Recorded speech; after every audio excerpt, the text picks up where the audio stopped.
Hello friends, welcome back to our YouTube channel 1-to-1 classes. मैं हूं आपकी mentor Vanshika दुआ बजाज और आज हम आपके लिए लेकर आए हैं most important case based question for the class 12th। जैसे कि प्रीवियस वीडियो में हमने केस बेस्ड क्वेश्चन डिस्कस करे थे उनके सॉल्यूशंस के साथ, आज भी हम आपको केस बेस्ड क्वेश्चन समझाने की कोशिश करेंगे। होप सो आपको सभी क्वेश्चंस बहुत अच्छे से समझ में आएंगे। तो चलिए टाइम ना वेस्ट करते हम स्टार्ट करते हैं अपने फर्स्ट क्वेश्चन से। हमारे पास first case based question figure सामने गिवन है। Within an agriculture institute scientist do experiments with varieties of seeds to grow them in different environments to produce healthy plants and get more yield. ये हमारे पास case given है कि scientist ने observe करा कि कैसे कैसे फास्ट जर्मिनेशन कर सकते हैं, ग्रोथ ऑफ प्लांट कैसे इंक्रीज कर सकते हैं। तो उन्होंने एक फंक्शन डिफाइन करा ग्रोथ के लिए। तो वो फंक्शन क्या है, f x is equals to 1/3x cube minus 4x square plus 15x plus 2, where x की वैल्यू जो रहेगी वो 0 to 10 के बीच में वेरी करेगी। ठीक है, तो x is the number of days the plant is expose to sunlight. x यहाँ पे किसको रिप्रेजेंट करें, नंबर ऑफ डेज को। तो अब इस क्वेश्चन के बेसिस पे हमें क्या इन्फॉर्मेशन जो भी गिवन है उसके बेसिस पे हमें आंसर्स करने हैं क्वेश्चन। फर्स्ट क्वेश्चन हमारे पास क्या रहेगा, but are the critical points of the function f x. हमें फंक्शन एफ एक्स के क्रिटिकल पॉइंट्स फाइंड करने। बहुत ही बेसिक सी केस स्टडी है, बेसिक सा क्वेश्चन है, तो इसमें हमें कुछ भी नहीं करना। हमारे पास फंक्शन डिफाइन है। कैसे डिफाइन है फंक्शन, एफ एक्स की वैल्यू डिफाइन है 1/3x cube minus 4x square plus 15x and plus 2। ये हमारे पास फंक्शन डिफाइन है। तो क्रिटिकल पॉइंट फाइंड करने के लिए सबसे पहले हम क्या करेंगे, इसका first order derivative F dash x की वैल्यू फाइंड करेंगे। सभी बच्चों को पता है एफ डैश एक्स कैसे फाइंड करते हैं, बहुत ही सिंपल है। एक्स स्क्वायर हो जाएगा ये, यहाँ पर हमारे पास वैल्यू आ जाएगी 8x एंड प्लस 15। ये हमारे पास एफ डैश एक्स की वैल्यू आ गई। क्रिटिकल पॉइंट फाइंड करने के लिए हम क्या करते हैं, एफ डैश एक्स को हम 0 के इक्वल पुट कर देते हैं। तो जब हम एफ डैश एक्स को 0 के इक्वल पुट करेंगे, it implies that x square minus 8x plus 15, इसकी वैल्यू हम 0 के इक्विवेलेंट रखेंगे। देखो बच्चों, सबको पता है इसमें स्प्लिटिंग द मिडिल टर्म वाली हम अप्लाई करेंगे फैक्टराइजेशन के लिए।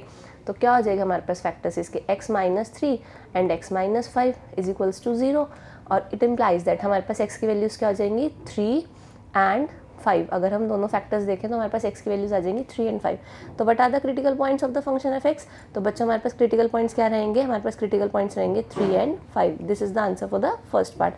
अब हम इसके सेकंड क्वेश्चन को रीड आउट करते हैं। हमें सेकंड क्वेश्चन में क्या फाइंड आउट करना है, सेकेंड क्वेश्चन में हमें फाइंड आउट करना है using second derivative test find the minimum value of the function. अब मिनिमम वैल्यू फंक्शन की बतानी है। तो सेकेंड डेरिवेटिव टेस्ट के लिए हम एक काम करते हैं, यहाँ से हम क्रिटिकल पॉइंट वाला पार्ट इरेज कर देते हैं, थोड़ा सा स्पेस हमारे पास क्रिएट हो जाएगा। तो अब हम क्रिटिकल पॉइंट्स, तो हमारे पास पता है 3 एंड 5 और उसका आंसर हमने वहाँ नोट भी कर लिया है। तो हम पहले सेकंड डेरिवेटिव टेस्ट अप्लाई करते हैं। सेकंड डेरिवेटिव टेस्ट अप्लाई करने के लिए हमें क्या करना पड़ेगा, पहले सेकंड ऑर्डर डेरिवेटिव फाइंड करना पड़ेगा। तो चलिए पहले क्या हम फाइंड करते हैं, second order derivative of function f x. तो उसको हम रिप्रेजेंट करेंगे एफ डबल डैश एक्स। तो सेकंड ऑर्डर डेरिवेटिव हो जाएगा 2x माइनस 8। ये हमारे पास वैल्यू आ जाएगी 2x माइनस 8। अब 2x माइनस 8 हमारे पास सेकंड ऑर्डर डेरिवेटिव है, इसमें हम एक बार क्रिटिकल पॉइंट पुट करेंगे 3। तो हमारे पास रिजल्ट क्या आ जाएगा, देखो बच्चों 3 to 6, 6 माइनस 2 हमारे पास रिजल्ट आएगा -2। एंड एक बार हम क्रिटिकल पॉइंट पुट करेंगे 5। तो जब हम 5 पुट करेंगे तो 5 to 10, 10 माइनस 8 कितना हो जाएगा 2। यहाँ से रिजल्ट कैसा आ रहा है, पॉजिटिव। अगर हम 3 पुट कर रहे हैं तो रिजल्ट कैसा आ रहा है, नेगेटिव। एंड अगर हम 5 पुट कर रहे हैं तो रिजल्ट कैसा आ रहा है हमारे पास, पॉजिटिव। तो यहाँ पे हमें पता चल जाएगा कि मिनिमम वैल्यू किस फंक्शन पे होगी। मिनिमम वैल्यू कहाँ पर होगी, मिनिमम वैल्यू हमारे पास होगी 3 पर, क्योंकि 5 पर। x is a point of, x is equals to 5 is a point of local minima. तो 5 पे हमारी मिनिमम वैल्यू होगी। तो फंक्शन की मिनिमम वैल्यू क्या रहेगी हमारे पास, minimum value of f x is equals to, इस फंक्शन की जो मिनिमम वैल्यू रहेगी वो क्या रहेगी, f5 की जो हमारे पास फंक्शन है उसमें हम 5 पुट करेंगे। तो जब बच्चों फंक्शन में आप वैल्यू 5 पुट करोगे तो उसको सिंप्लीफाई करके आपका रिजल्ट आ जाएगा 56/3। सभी बच्चों को पता है 5 कैसे पुट करना है। यहाँ पे हम क्या करेंगे, जहाँ जहाँ पे एक्स है उसकी जगह पर 5 पुट कर देंगे। तो हो जाएगा 1/3 5 क्यूब माइनस 4 × 5 स्क्वायर 15 × 5 प्लस 2, और उसको सिंप्लीफाई करके हमारे पास जो आंसर आ जाएगा वो कितना आ जाएगा 56/3। तो what is the answer for the second part, हमारे पास आंसर आएगा minimum value of the function is 56/3। Hopes आपको सबको अच्छे से केस स्टडी समझ में आ गई होगी। अब हम चलते हैं अपनी नेक्स्ट केस स्टडी की तरफ। नेक्स्ट केस स्टडी को डिस्कस करने से पहले हम आपके साथ शेयर करना चाहेंगे कि अगर आप अपने क्लास 12 के कोई बोर्ड एग्जाम्स को अच्छे से प्रिपेयर करना चाहते हैं तो आज ही परचेज कर लीजिए एडुकाज़ोन के अमेजिंग सैम्पल पेपर्स। ये सैम्पल पेपर्स प्रोफेशनल एक्सपर्ट्स ने प्रिपेयर करे हैं। इनका कंटेंट जो है बिल्कुल बोर्ड के पैटर्न को ध्यान में रखते हुए डिज़ाइन करा गया है। इसके सैम्पल पेपर्स के अंदर आपको MCQ, assertion reason based question, case based question सभी की प्रैक्टिस करने को मिलेगी। तो आज ही परचेज कर लीजिए। परचेज करने के लिए आप इनको Amazon, फ्लिपकार्ट, स्नैपडील से से भी परचेज कर सकते हैं। ऑनलाइन परचेज करने के लिए लिंक आपको डिस्क्रिप्शन में गिवन है।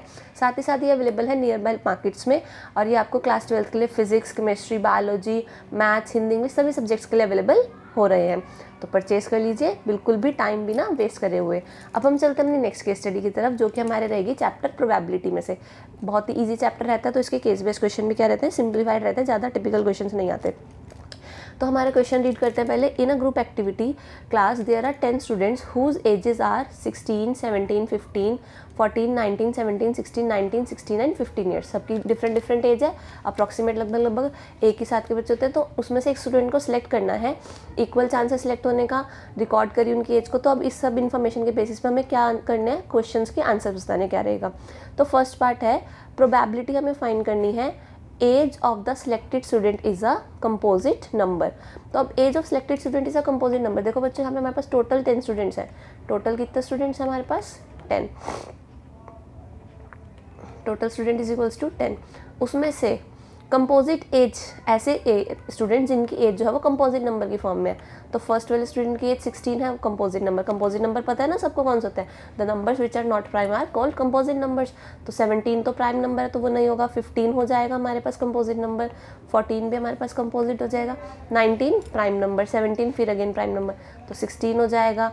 फिर अगेन 19 प्राइम आ गया, तो फिर से 16 है और फिर 15 है। तो टोटल हमारे पास कितने कंपोजिट नंबर्स हैं, टोटल हमारे पास 6 कंपोजिट नंबर है। तो फर्स्ट वाले पार्ट का जो हमारे पास प्रोबेबिलिटी का आंसर रहेगा वो क्या रहेगा, 6/10, that is 3/5 is the answer for the first part. Second part में पूछा let x be the age of the selected student but can be the value of x. अब एक्स जो है वो सिलेक्टेड स्टूडेंट की एज है।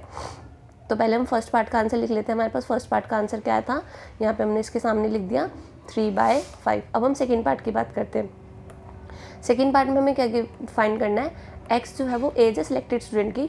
तो values of x क्या क्या हो सकते हैं, देखो बच्चों, एक्स की वैल्यूज़ जो रहेंगी, पॉसिबल वैल्यूज़ ऑफ एक्स, तो एक्स कैन टेक वैल्यू,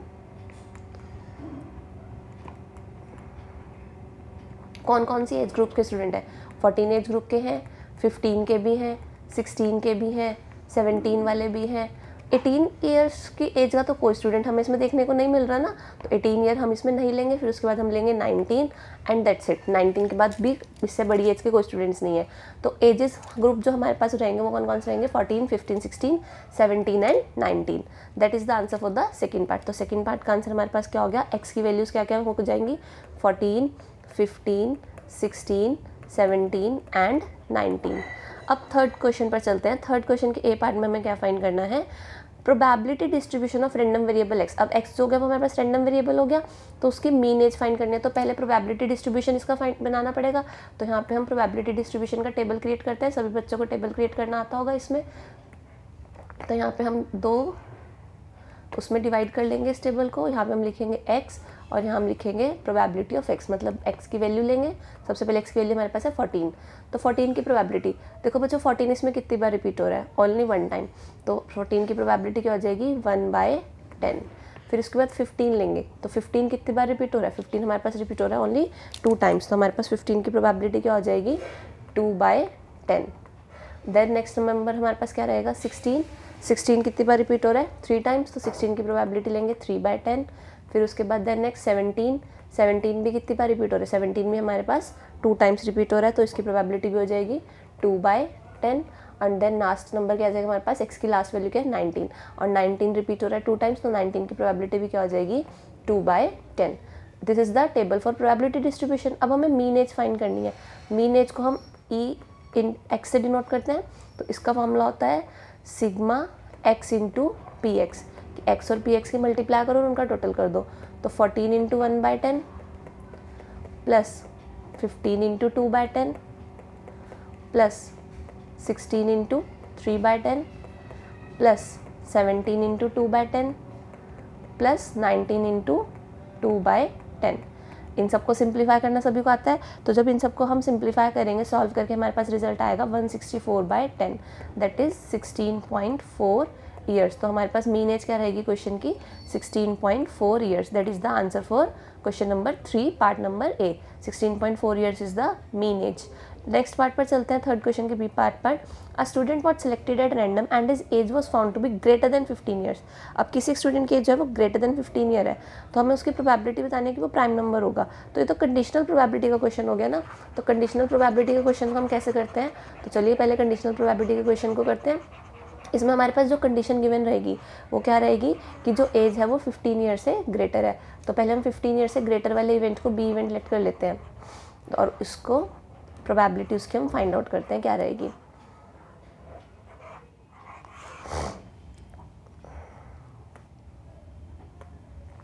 तो हमारे पास थर्ड क्वेश्चन के बी पार्ट के लिए ए इवेंट हम ले लेते हैं, age is a prime number. Age is a prime number.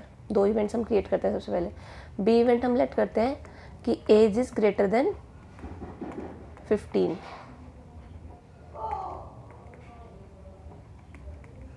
तो अब इसमें सबसे पहले प्रोबेबिलिटी ऑफ ए बताओ बच्चों क्या रहेगी। प्रोबेबिलिटी ऑफ ए कि जो एज है वो प्राइम नंबर्स में होनी चाहिए। तो प्राइम नंबर्स वाली एज हमारे पास क्या रहेंगी, हमारे पास प्राइम नंबर वाली एज है 17 एंड 19, दो एजेस है तो 2/10। उसके बाद प्रोबेबिलिटी ऑफ बी अगर हम देखें कि एज 15 से ग्रेटर होनी चाहिए, तो 15 से ग्रेटर कितने नंबर्स हैं, 17 एंड 19, 16, 17 एंड 19, तो ये 3/10 हो जाएगी। और अगर हम देखें probability of A intersection B कि ऐसे इवेंट्स जिनमें एज ग्रेटर देन 15 भी हो और प्राइम नंबर भी हो, तो 15 से ग्रेटर प्राइम नंबर कौन कौन सा है, 17 एंड 19, तो ये क्या हो जाएगी हमारे पास 2/10। तो probability of A condition B इस क्वेश्चन में हमें फाइंड करनी है और इसका फॉर्मूला होता है probability of A intersection B upon probability of B. तो probability of A intersection B जब हम करेंगे तो हमारे पास क्या आएगा result 2/10 and probability of B क्या हो जाएगा 3/10। तो हमारे पास ऑटोमेटिकली रिजल्ट क्या हो जाएगा 2/3। तो थर्ड के बी पार्ट का आंसर हमारे पास क्या रहेगा 2/3 की probability that is age is prime number given that कि वो ग्रेटर देन 15 भी हो, तो उसका आंसर हमारे पास रहेगा 2/3। अब हम चलते हैं अपने नेक्स्ट केस स्टडी की तरफ, जो कि फिर से chapter number 6 application of derivatives में से रही। वही मैक्सिमम मिनिमम की केस स्टडी है और बहुत ही इंपॉर्टेंट केस स्टडी है, काफ़ी लेंदी भी है, तो ध्यान से समझिएगा।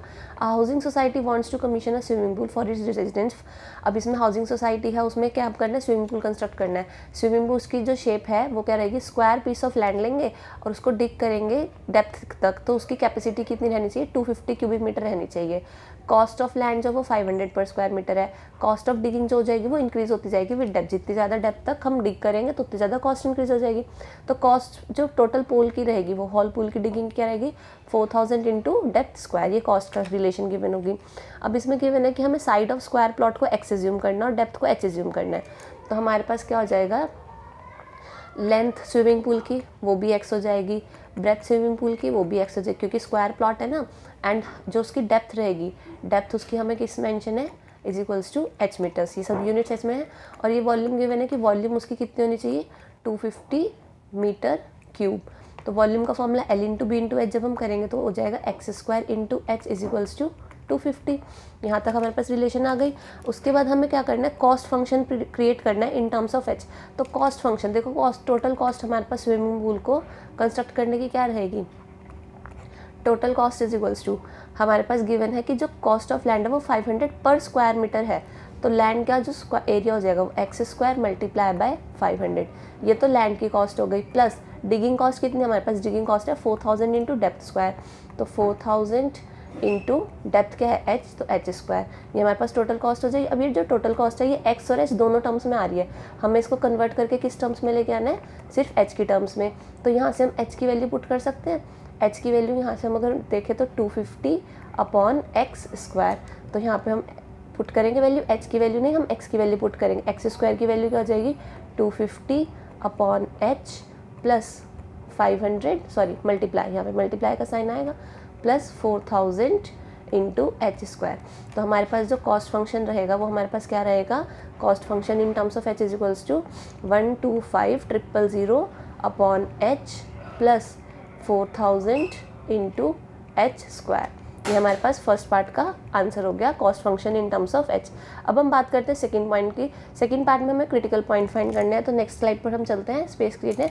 तो हमारे पास जो कॉस्ट फंक्शन आया था वो हमारे पास कॉस्ट फंक्शन क्या आया था, cost function in terms of h is equals to 125,000 upon h plus 4000 into h square.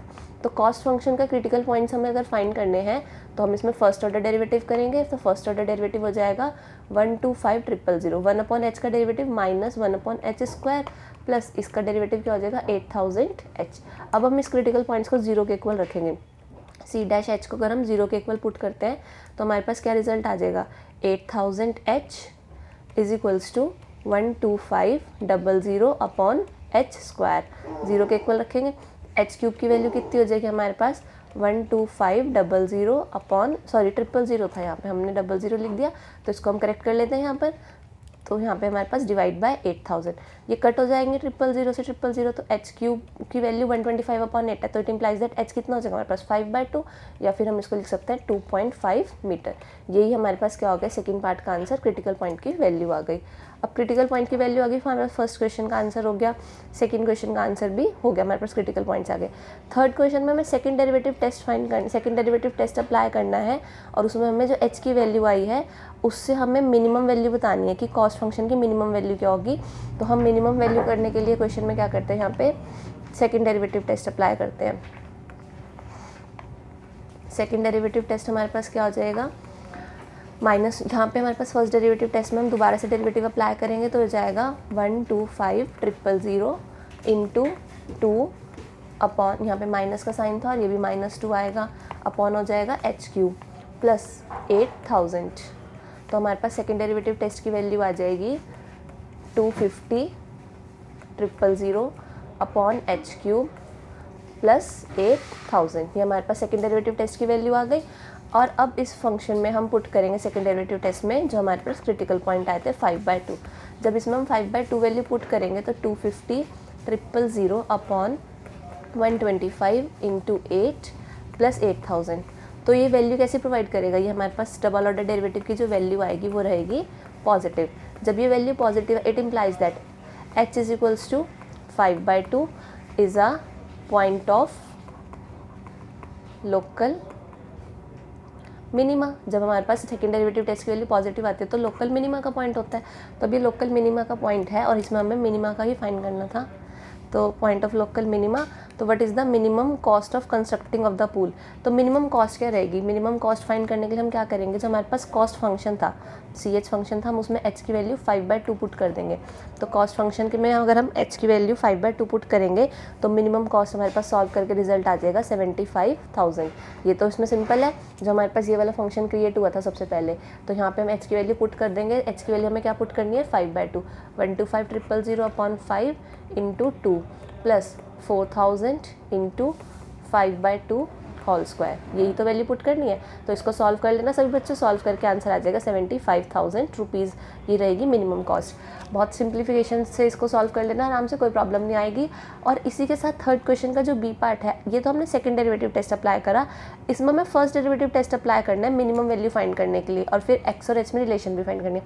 तो मिनिमम वैल्यू फाइंड करनी है कि फर्स्ट डेरिवेटिव टेस्ट में कि find the depth of the pool so that the cost of construction is minimum.